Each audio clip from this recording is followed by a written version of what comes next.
So when I first started DJing when I was 13, it was like, I was a hip hop kid. I wasn't into dance music. In fact, I like hated it. Like I had like this weird like thing about it where I was just like, ugh, like, I don't know why. I just had this weird thing about it. And then I went to see my uncle, who was always trying to play me like Global Underground and Sasha and Digweed and these kind of things. And he took me to see the Prodigy. And there was a group supporting the Prodigy called the Audio Bullies, and they were playing like house music. It was the first time I heard like house music in a different context to what I thought it was. Do you know what I mean? The Prodigy, you say? Yeah, they're the biggest thing. Look, I've got them like tattooed on my leg because they're like, they still are it for me. Like, I don't know. You always remember your first thing, right? The first thing you were into, like the first thing that made you kind of feel like awake to everything. I would say biggest influence on my sound today will be, I always say Masters at Work, #1, because that was the first time that I heard house music that sounded like the hip hop records that I was listening to. You know what I mean? They were using the same things as DJ Premier, so it sounded like this dusty hip hop thing, but it was house music. And just that whole New York thing. I've always just liked rhythm and just music that just feels alive. I don't know. I honestly couldn't tell you. Like, how many friends of ours do we have that are better at us than doing what we do, but just don't have the drive or whatever? Like, I knew so many people growing up that were like incredible DJs, like much better DJs than me when we were coming up, and I would just be like, come on, let's fucking go. Like, you're amazing. And it was just, I don't know, is that a certain, I don't know, was I born with a certain drive? I don't know. I kind of packed a bag and left for London when I was 17. And just kind of left Liverpool and was just like, I want to come down to London and like give this music thing a try. I don't know. There was no thought of it. There's no like, you know, when you get a bit older, you kind of think into things a lot more. When you're like in your late teens, early 20s, you don't give a fuck. Do you know what I mean? It's just like, let's just go and try it out. But I think I've always been like that. I've always been quite an impulsive person, for better or worse. And maybe it's just that. And also, honestly, the main reason is I'm not good at anything else. This is the only thing I'm good at. I've never had another job. I've never been good at anything, and I've got nothing else to fall back on. So if this doesn't work, what do I do? And that's why I'm still a 35-year-old man acting like I'm fucking 17. I got asked to support them on tour. I think this was 2018-19, something like that. And I thought it was they'd mixed me up with someone else. I was like, what? Right, really? And they're like, yeah, we want you to come and support the Prodigy in, where was it? In Doncaster. They were doing like a pre-album tour kind of thing, and I went and I met Liam Howlett, and that was like really mind-blowing. I kind of came off stage and he was like, really like your set, man. And I was like, trying to keep it super cool. Like, it's a guy I had posters of on my wall. Do you know what I mean? And still actually do. And so that was weird. And then I remember I lived in London on my own at the time. And I used to come back and forth to Liverpool and for Christmas. And I think it was like the 20th of December or something like that. And I literally had my bags packed. I was walking out of my flat in London. My phone goes, and it was Mike, the Prodigy's manager. And I was like, hello. And he was like, oh, the boys want to know if you want to support them at Brixton Academy tomorrow night. And I was like, yeah. I don't have anything on. I've got fucking presents, bags packed, all. Yeah, of course, Mike. Yeah, I'll be there. Don't worry about it. I had a DVD of the Prodigy at Brixton Academy when I was a kid that I used to watch every day. So to kind of go and I had like a day to prepare for it. Go and support like your heroes at the Brixton Academy. I've never played, had I played Brixton Academy? Oh yeah, I think I had played Brixton Academy, but it wasn't like supporting the fucking Prodigy at Brixton Academy. And I don't know, man, I kind of pride myself on being like, I hate to say like a multi-genre DJ because that has its own kind of connotations, but I don't know, I'm just a fan of music, man. Like, I'm obsessed. Like, the thing that I had of being a 13-year-old and going into a record store, my mum used to leave me in Liverpool and she would just be like, go for 2 hours, here's a tenner to get a CD. And I would just stay in HMV or Virgin Records in Liverpool and just look at records and just be obsessed about the credit. But I've still got that now. Like, I can still spend hours in a record store just like, oh my God, look at that cover, that's amazing. I'm showing it to my girlfriend and she's like, I think like the idea that there's, you know, there's no new music getting made that's good, it's bullshit, man. Like, you've got to go out and look for it or make it yourself. Do you know what I mean? I think there's still great music out there. There's always been kind of, I think, you know, electronic music or music in general, like, there's always been moments where there's been like terrible music has been at the forefront. It's always been like that. Do you know what I mean? It's like, just is what it is. Like, I still get surprised by music and like all the time. When I'm kind of creating like my stuff, Melé stuff, I kind of have to shut myself off from electronic music because I'm like, I don't know, like I kind of want to keep that kind of like childish kind of ignorance about making music, where it's like, I like doing things wrong. Like, I feel like that's why I've got my own sound, because there's been so many times in my life, in my career, where I've made a record that's been like, right, this DJ's gonna play this and it's gonna be amazing. But I've made it in a completely wrong way and it's became something else. So a record that I made like 10 years ago called Ambient, I didn't know that much about like the house music and that kind of culture so much. And I was like, I wanna make a record that like, Alex Nutt is gonna play, but also like Jamie Jones is gonna play. That doesn't exist. Do you know what I mean? And then I made this record called Ambience. None of them played it, but like a lot of other people played it. Do you know what I mean? So I think there's something in keeping that kind of like childish, like, as I say, ignorance about other things and how you make a house music record properly, or how you make a techno record properly, or how you make a tech house record properly. I'm not interested. I'm like, I want to make it sound like me, and like I'll use my own resources to make a record, and then it kind of has a life of its own, you know what I mean? And I think something now that I like kind of worry about with like newer producers is like, you know, when you go on YouTube and there's like, here's a tutorial on how to make a record that sounds like Chris Lake or Chris Dussy or whatever like that. That's not a good place. That's not a good place to be in, man. Like, for new producers, that's just like, that's wrong. Like, I'm sorry. It's just like, you should be like, these people are great. I love Chris Dussy's music. I love Chris Lake's music, and what they've created as their sound is their thing. I think it's so easy now to like copycat other people, and I just don't know.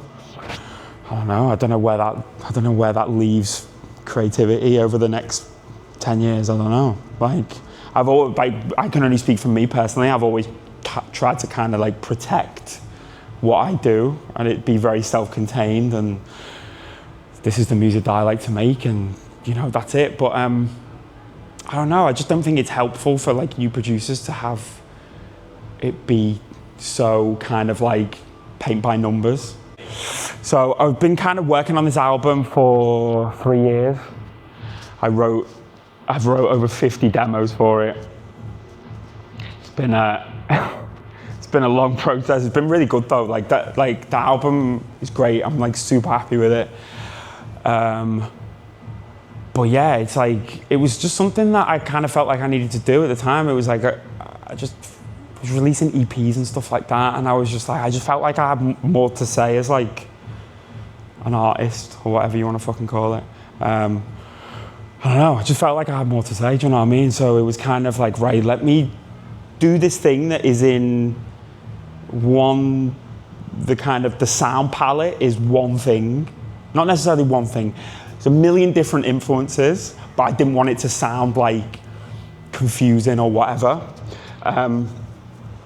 So yeah, there's hip hop records on there. There's a lot of it is very kind of live sounding stuff. A lot of it's been like recorded with live musicians and things like that, and it's great, man. I'm like really happy with it. I just felt like I had more to say, as I didn't just want to be boxed in as just, oh, Melé is this, he's just a tribal house producer, percussive house, Afro house producer, whatever you want to call it.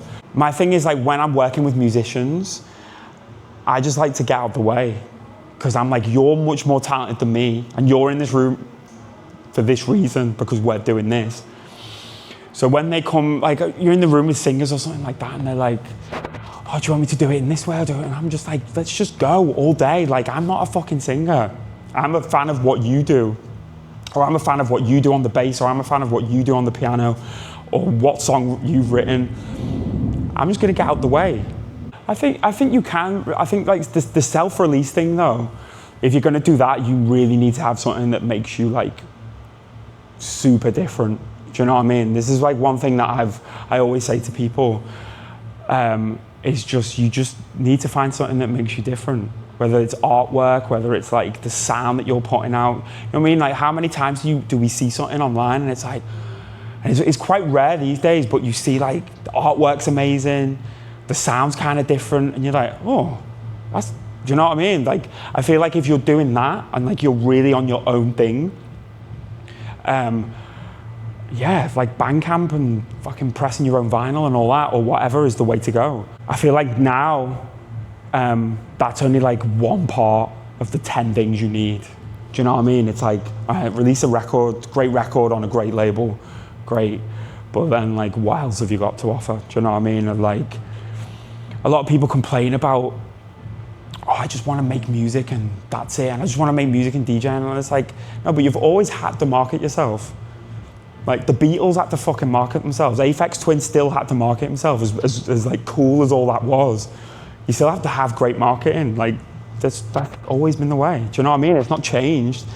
It's a little bit more soul destroying now maybe at times, but I get it too. It's like, it's hard work, man.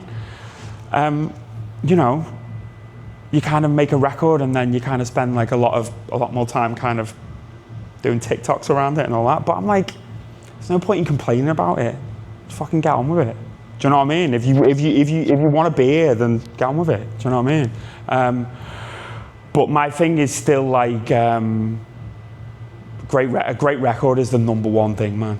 Just make a great record. Do you know what I mean? Make something that's like fun and just makes people excited and have personality, take some risks and just, yeah, that's still the most important thing for me. But you do have to do all the other stuff. For good or bad, it just is what it is. You know what I mean? You know, I get so much music sent to me and like, I do feel bad not being able to reply to everything, but it's like, you know, I might get sent certain records that might be fitting my set 6 months ago. And if I get sent records now that I'm still like, these records are cool, but like, they're just not right for me right now. It's really hard because I get it when I was kind of like coming through. I'm such a fucking, I like don't forget things, right?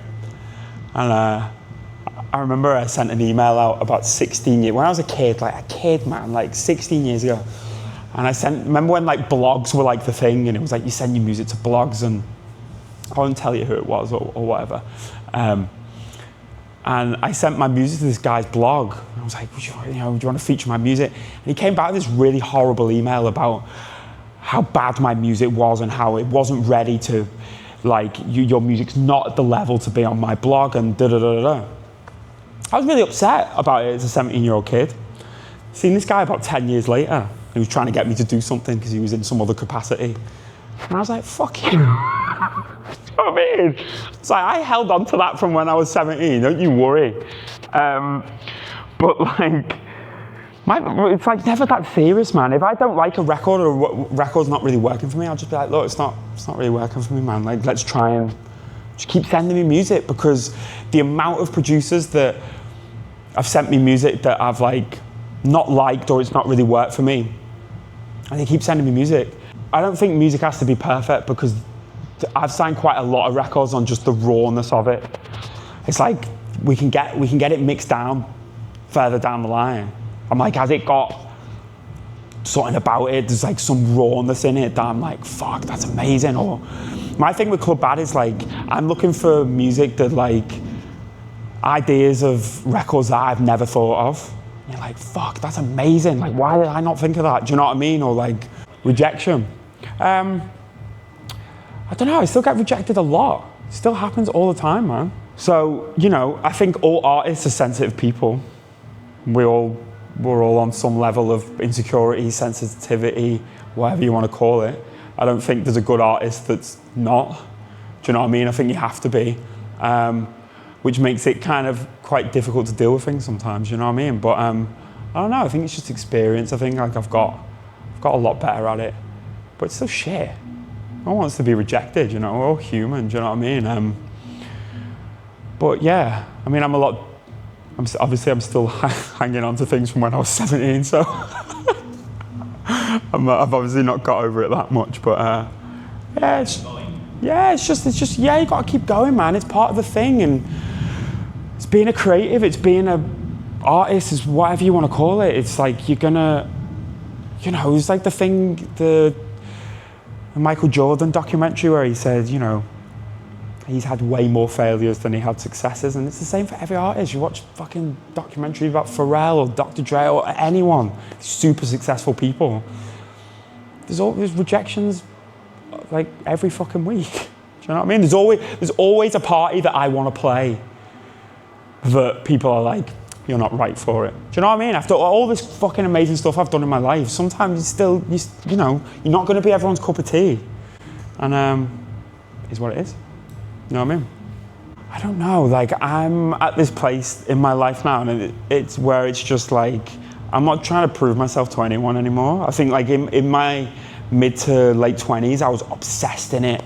I was like, I really want to play this record, I really want to play this party, or I really want to like release on this label. And it's like, sometimes it's just not, it's not that. Everything, I can only speak for myself. It's like, I'm only going to go where the love is. I'm not interested in kind of going somewhere and trying to prove myself to someone at this point. I'm like, fuck that. And I've kind of always had that. I'm like, I know I'm really good at what I do.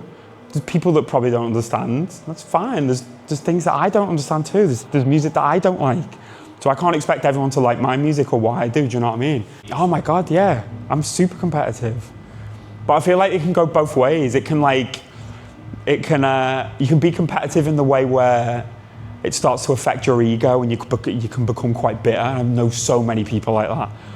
Or you can hear a good record and go, fuck, like that's fucking pissed me off. That's amazing. Do you know what I mean? It's like, I've got a few friends around me. Like me and Bontam for one, we have this thing where we're like constantly sending each other music. And it's always like, he'll send me a record and I'll go, like, that is amazing. And I'll go in the studio and try and like do that. And then I'll send him a record and he'll be like, fuck, I've made this, do you know what I mean? And that's just like, that's healthy like competitiveness. What do the rappers call it? They're like a steel shop and steel and all that, do you know what I mean? I think it's great. But I feel like, yeah, I think you've got to have a healthy level of competitiveness, because you don't want to start getting like bitter and annoyed with people. That just doesn't help anyone, you know what I mean? All right, some things that I wish I knew 10 years ago. I wish someone told me how to manage my money better early on. I've got a record on my album called Protect Your Peace, right? And this is just kind of one of these things that comes up a lot in my mind, and it's like, you know, protecting your peace and kind of like not getting too caught up in like the whole rat race of it, and you know, spreading yourself too thin, whether it's like partying or like, yeah, just all these things. And I feel like I'm very kind of self-contained these days. Like, I have my missus, I have my family, I have a few friends, I have my cats, I have a dog, and I just like making music and playing music for the people that like what I do. Do you know what I mean? It's that easy. It's like, I've just chose to kind of like be quite self-contained, and that's kind of what I'm like as a person. I'm kind of quite introverted and extroverted at the same time. But yeah, I think like all these things, like maybe in my 20s, it was just, I'm never gonna do it. I was just partying so much, and look, I still party now. I love it. I'm not gonna lie, love it. But it's just got to be a bit more controlled now. Do you know what I mean? I think that's just natural. But I think like the main advice that I've always kind of a lot of like the older DJs that I was going on, it was just like, what makes you different? And you know, Chris Lake, I actually spoke to Chris Lake about it. I was in Miami with him a few months ago, and I always have like these kind of insecure moments in my life where I'm like, oh, is my music like, is it going to connect, and da da da da. And I was kind of telling Chris about my album that I've made, and Chris, he always says this to me, to be fair. He's always like, make sure you just keep what you have. He was like, you're so different, and that is your biggest strength. It's like the most important thing that you have. He's like, just keep it. Like, don't, you know, it's like the tunnel vision thing. Do you know what I mean? It's like, that, I always, you know, I have to be reminded about that a lot, because, you know, I've built this career for 16 years off. I never tried to be anyone else. I've always just been myself. I'm like that as a person though. It's not just me as an artist. Like, so, you know, it's easy to get sidetracked, especially with social media and stuff now. It's like, oh, what if I make a record like this guy, or maybe I'll start playing this party. And these are just like ego things that kind of can just throw you completely off track. Do you know what I mean? So I've always just got to kind of keep on track, man, and just, you know, I'm here sitting in front of this camera right now for a reason, you know what I mean? Because I've kind of stuck to my principles, and I think if you're feeling the pressure that I feel and every artist feels, you've got to ride it out, man. If you want to be in this for the long run, you've got to ride it out, man. Don't fucking get deviated. Keep the fucking blinkers on, and just have confidence in what you do. If you have something that you feel strongly about and you love, you've just got to keep on it, man. Do you know what I mean? Not deviate from the plan.